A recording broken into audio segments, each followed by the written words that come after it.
Sabi nila, as you grow older, nahihirapan na yung boses kumanta, di ba? Totoo ba yon sa part mo? Yes. Feel mo rin na... Yes. Alam mo no, nung nasa high school ako noon, sinabi nung conductor ng choir namin na lyric ako. Lyric is yung pinaka mataas na soprano at saka hindi matinis, pero matag mo doon. Mataas siya at saka medyo manipis. Tapos nagsimula na ako mag-pop. Bumalik ako sa kanya, na-notice niya, bakit ka naging mezzo-soprano? Naging mezzo na, mababa na yun. Parang medyo mas makapal na soprano yon. Parang nasa gitna siya ng alto at saka ng soprano. Naging mezzo-soprano na ako. Parang medyo mas naging yung depth niya mas nadagdagan at saka kumapal. Only because nagpa-pop na ako. What more ngayon, na ganito na yung edad ko, at saka ganito yung hubog ng katawan ko.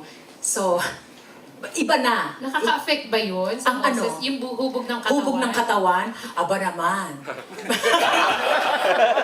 Kasi may mga singers na din, di ba? Heavyweight, pero Ay, oo naman. Matitindi yung mga like, hello, Aretha Franklin, di ba?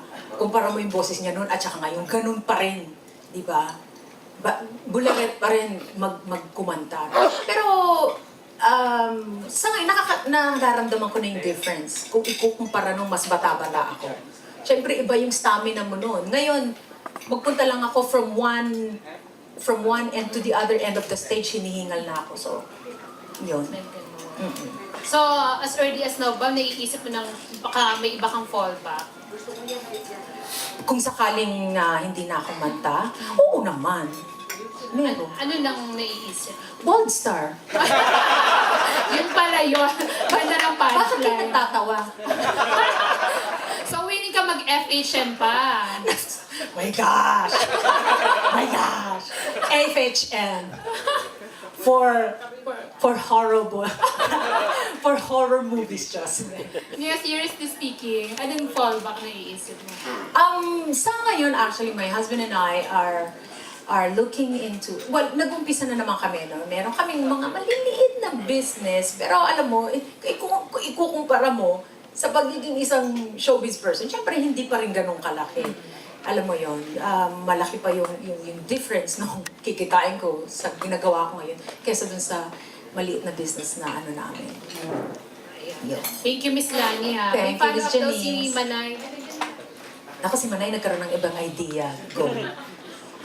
To follow na lang daw si Manay. From one editor to another, we have a question from the editor of People's Journal, Mr. Eugene Asis.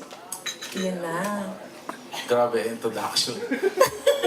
Anyway, Lani, personally nakita ko yung success mo sa Las Vegas, nakita ko yung mga malalaking poster, yung sa mga taxi, nakita ko yung electronic billboard mo kasama yung Society of Seven. Yeah. Tapos the last time I saw your name was built sa Las Vegas Hilton. Yeah. So ano mo ngayon, status mo sa Las Vegas? Why are you very frequent dito sa Dito. Philippines? So ngayon talagang I chose not to do anything in Vegas.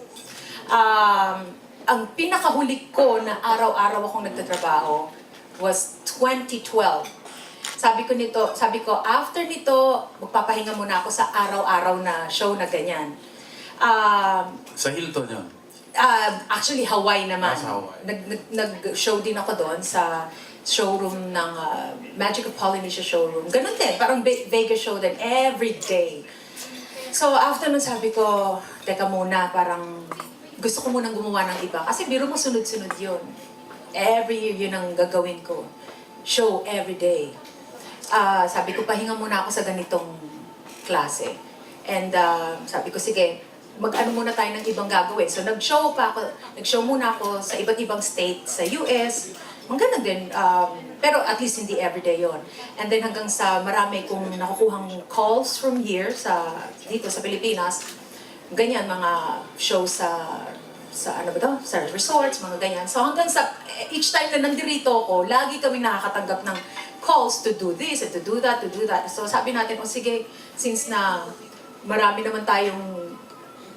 tumatawag sa atin, sige, gawin na muna natin itong sa Pilipinas. Anyway, sabi ko, malalaki